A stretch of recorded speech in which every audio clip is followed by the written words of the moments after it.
Oke, Yudo, ini ada yang memprediksikan bahwa krisis ekonomi itu selalu terjadi setiap 10 tahun sekali. Betul. 1998 Indonesia, 2008 krisis lagi di Amerika, ya kan, krisis rumah. Iya. 2019 Covid ya, mulai di situ.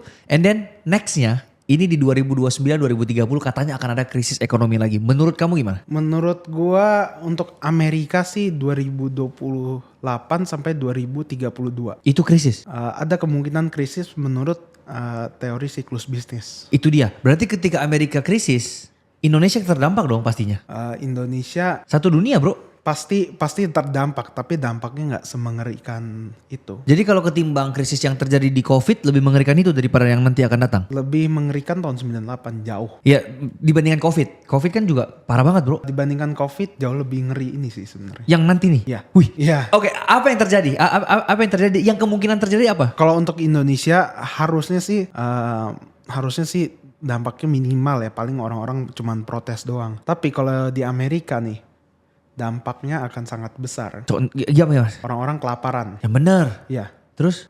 Orang-orang kelaparan, terus mata uang dolar mungkin tidak berharga lagi. Berarti rupiah bisa naik, bisa berkurang tuh ya terhadap US dollar. Ada teori siklus 100 tahun sekali. Gimana tuh? Jadi gini Bro Samuel, lu lihat aja tahun 1929 itu kan krisis kan. Betul, krisis terpanjang sepanjang sejarah tuh. Dan tahun 1920 ada pandemi flu Spanyol. Wah. Mirip kan, betul tahun juga. 2020 ada COVID, tahun 2021. Bro, konspirasi apa ini bro? Mirip gak polanya bisa ditebak.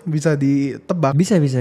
2029, 2030, 2032 mungkin aja. Krisis terjadi lagi ya dari Mungkin, Amerika. Krisis iya. terpanjang sepanjang sejarah akan terjadi lagi ya. Iya bisa aja. Wah dan apa yang kita Dan harus, itu siklus bisnis itu. iya dan apa yang kita harus persiapkan sebagai orang Indonesia sehingga terjadi krisis ekonomi di 2028 sampai 2032 tadi bisa kita minimalisir lah resikonya. Sebenarnya untuk Indonesia paling dampaknya nggak sebesar Amerika ya.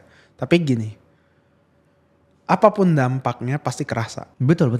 Dan kalian harus punya yang namanya dana cadangan. Dana darurat. Iya. Ya. Mau itu cash, mau itu emas, mau itu surat berharga, asalkan jangan deposito aja ya. Deposito kalah lawan inflasi soalnya. Oke. Terus apalagi ya? Pokoknya dana darurat yang di aset safe haven. Oke. Berarti emas, perak itu safe haven ya? Emas, perak, terus apalagi ya? Obligasi, FR. Oke. Pokoknya siap-siap ya. US Treasuries juga bisa. Terus buat intinya siapapun kalian yang lagi menonton ini mau kalian kerja sebagai apa? Nyicil ya bro ya. Maksudnya kayak mulai persiapkan untuk 5 tahun lagi kan? Nyicil dana harus punya dana darurat. Iya, maksudnya nyicil ke dana darurat maksudnya. Supaya besar kan dana daruratnya itu kan? Iya. Tapi menurut gua sekarang kan lagi belum krisis sih sekarang harusnya. Jadi sekarang kalian puas-puasin dulu beli saham di harga murah. Beli kemarin Nvidia udah pump juga sih kemarin udah gue beli. Iya, kalau ini bro yang sekarang lagi hot banget beli kartu Pokemon sama One Piece bro. Itu mah cucian uang kali. Tapi selama cuan ikutin aja trennya dulu kan, nggak apa-apa kan. Yang penting jangan terlalu lama di sini. Itu sih menurut gue sih kurang ya. Kurang itu beli kartu Pokemon. Udah terlalu mahal. Kalau lu misalnya teman-teman lu udah bahas, itunya udah ada beritanya viral, itu udah dipucuk menurut gua sih. Jadi saatnya mungkin jual kali ya yang atau mungkin kartu Pokemon kan ini ya, kartu Pokemon ada yang langka kan. Betul. Bisa aja pabrik itu kalau tiba-tiba produksi lagi gimana ayo? Ya turun.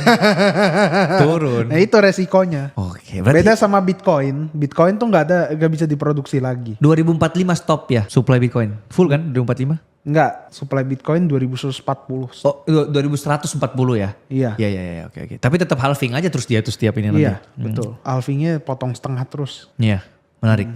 Tapi ini kalau kita lihat era sekarang ya, Bro Yudo ya, ini cepat sekali shifting antara dulu yang gak ada AI. Dulu tuh waktu saya kuliah di Amerika bro, kan ini coding kan? Iya. Itu gak ada AI, susah banget. Pokoknya beda titik, pakai beda black box kan bisa. Dulu nggak ngerti bro. Pokoknya gak ada titik, gak ada koma, kita yang cari sendiri tuh. Debuggingnya kan lama banget. Sekarang masukin codingnya ke AI, tanya ini salahnya di mana? Langsung dikasih tahu salahnya, ini kurang titik gitu, kelar kan? Iya. Nah dan ini terjadi tuh cepat sekali. Cuman hitungan 3 tahun tiba-tiba ada cloud, ada banyak. ChatGPT, Cloud, Gemini. Ngeri bro, ngeri. Dan gue juga bikin media berbasis AI. wah itu dia.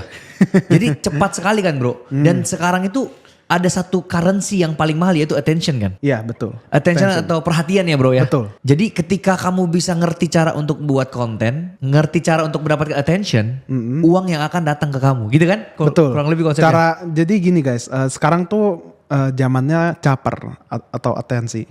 Kalau makin menarik, out of the box pokoknya, nah kalian bisa cepet kaya dan banyak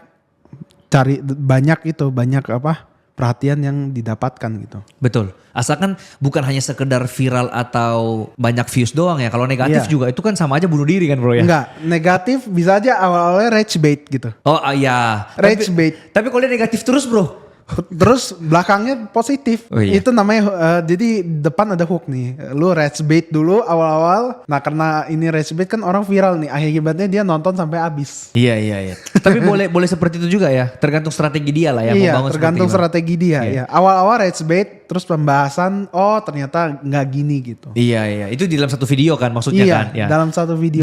Jangan 10 video lu negatif semua itu namanya. Terlanjur video. Oke, tapi anyway, berarti sekarang menurut Bro Yudo ya, Ya. skill untuk bikin konten ini sekarang udah jadi bare minimum kan? Karena semua profesi itu ada di media sosial loh. Betul. Mau dokter gigi, Betul. dokter hewan, polisi, semua ada di media sosial loh. Betul. Dan kalau kita nggak bisa buat konten, kita akan sulit untuk bersaing dengan orang lain kan? Betul. Kalah saingan, nggak bisa ini. Nah berarti teman-teman jangan lupa untuk belajar ya. Atensi ya. Lu cari sebuah ide yang out of the box. Ya. Kalau misalnya ide yang lagi viral, potensi atensinya dikit. Betul. Nah, Misalnya joget ini viral, lu ikutan joget, atensinya dikit. Betul. Tapi kalau misalnya lu itu rage bait atau apapun itu yang kocak-kocak, yang itu kayaknya orang menertawakan lu, tapi secara nggak sadar mereka atensinya gede. tangkep sama lu. Iya.